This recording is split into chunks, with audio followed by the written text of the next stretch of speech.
let's say sum up. Okay, we're going to sum up the data from another worksheet.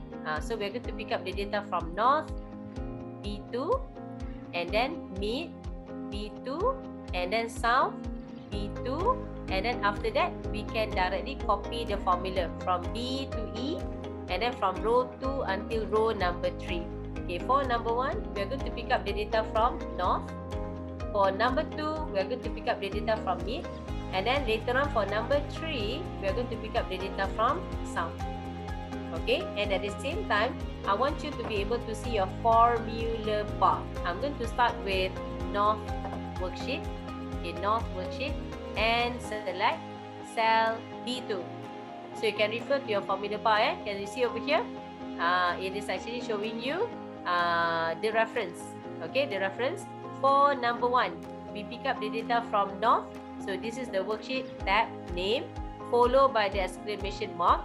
And by default, we are getting relative references.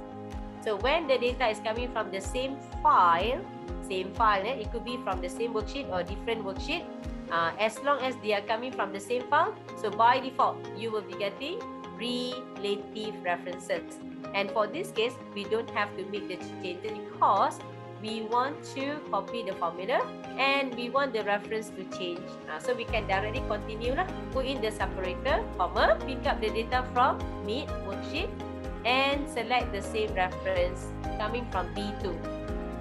So for this case, the orientation of your label must be the same lah. Because we are making the assumption over here, the position of the data is the same. And then for number 3, we're going to pick up from South and select cell B2. So for this exercise, I've purposely set it on the same position. So okay lah, for training, right? Yeah. What is most important?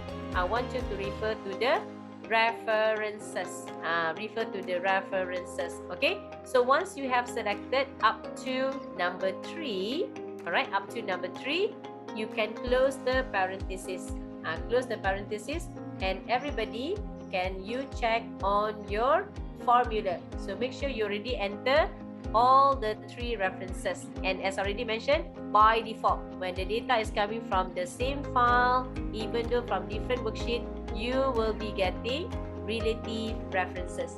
And for this example, yes, we are using relative references. Okay, so if done, you can press enter. So that is the result for coffee quarter 1. And what you need to do next? Copy the formula from column B to column E. Okay, copy formula. Just place your cursor on the fill handle. So this button is known as fill handle. So when you place your cursor on the fill handle, your mouse will change to a small plus sign. Once you see your mouse change to a small plus sign, then only you drag to the right and then place your cursor on the same spot again. So wait until your mouse changes small plus sign and then copy down. Yeah, copy down. Alright, so let me show you the demo on my screen. So drag to the right and then drag down. So to copy down, actually you can also use double click to copy down. Yeah, double click to copy down. So same placement on the fill handle button and double click. So you can compare, see whether your answer and my answer is the same or not. If yes, you can respond correct in the chat.